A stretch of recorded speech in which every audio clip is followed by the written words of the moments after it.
श्री विष्णु भगवान की जय। 29वां अध्याय। राजा पृथु ने कहा, हे नारद जी, आपने कृष्णा और वेणी नदी के तट पर बनिया और कलहा ने जिस प्रकार मुक्ति पाई वह सारी कथा हमको सुनाई है। मैंने भली प्रकार सुनी है। देवऋषि, यह कार्य उन दोनों नदियों के प्रभाव से हुआ था या इस क्षेत्र के प्रभाव से हुआ था? कृपा करके मुझे यह बताने की कृपा कीजिए, क्योंकि मुझे संदेह है। देवऋषि नारद बोले, कृष्णा नदी साक्षात भगवान श्री कृष्णचंद्र जी महाराज का शरीर और बेणी नाम वाली नदी भगवान शंकर का शरीर है।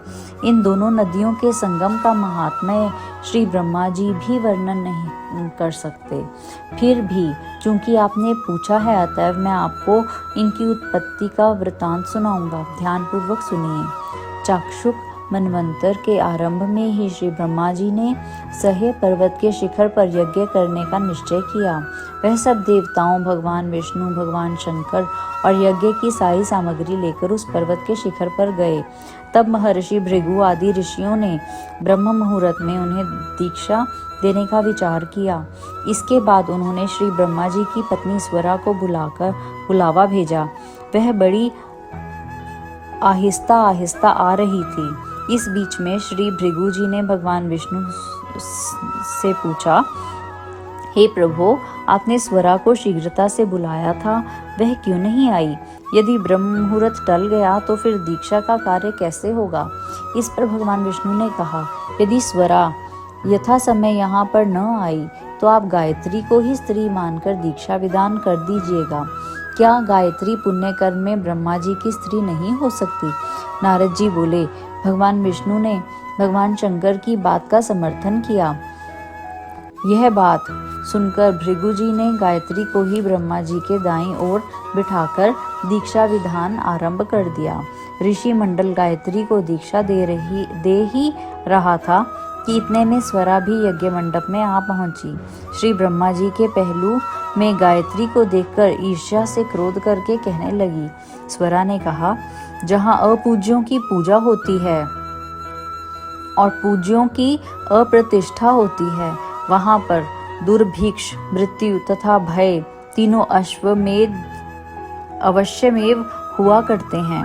यह गायत्री जी श्री ब्रह्मा जी की दाईं ओर तथा मेरे स्थान पर बैठी है। यह अदृश्य बहने वाली नदी होगी।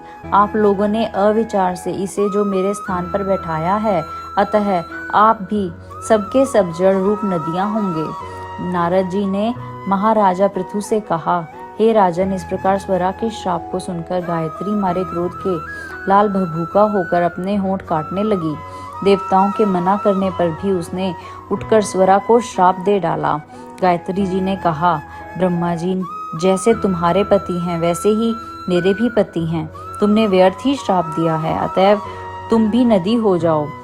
नारद जी ने कहा, तब तो देवताओं में खलबली सी मच गई। तब स्वरा को दंडवत प्रणाम करके कहने लगे, हे देवी, तुमने जो ब्रह्मा आदि सब देवताओं को श्राप दिया है, इससे यदि हम सब जड़ रूप नदियां हो जाएंगे तो फिर निश्चय ही यह तीनों लोग नष्ट हो जाएंगे। क्योंकि यह शाप तुमने बिना विचारे दिया है, अतएव तुम इसको वापस ले लो। स्वरा ने कहा, हे देवतागण, चूंकि आपने यज्ञ के आरंभ में गणेश पूजन नहीं किया है, इसलिए यह विघ्न उपस्थित हो गया है। मेरा यह शाप कभी खाली नहीं जा सकता, इसलिए आप सब अपने अपने अंगों से जड़ीभूत होकर अवश्यमेव नदियां बनोगे। हम दोनों सौतें भी अपने अपने अंशों से पश्चिम में बहने वाली नदियां बनेगी।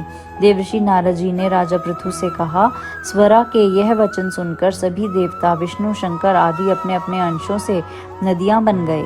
भगवान विष्णु के अंश से कृष्णा, भगवान शंकर के अंश से वेणी तथा श्री ब्रह्मा जी के अंश से ककुदमवती नाम वाली नदियां उत्पन्न हो गई।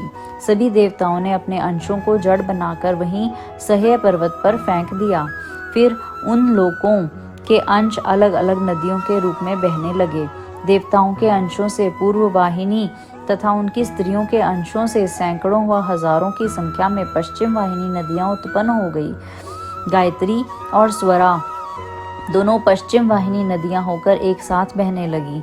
दोनों का नाम सावित्री पड़ा।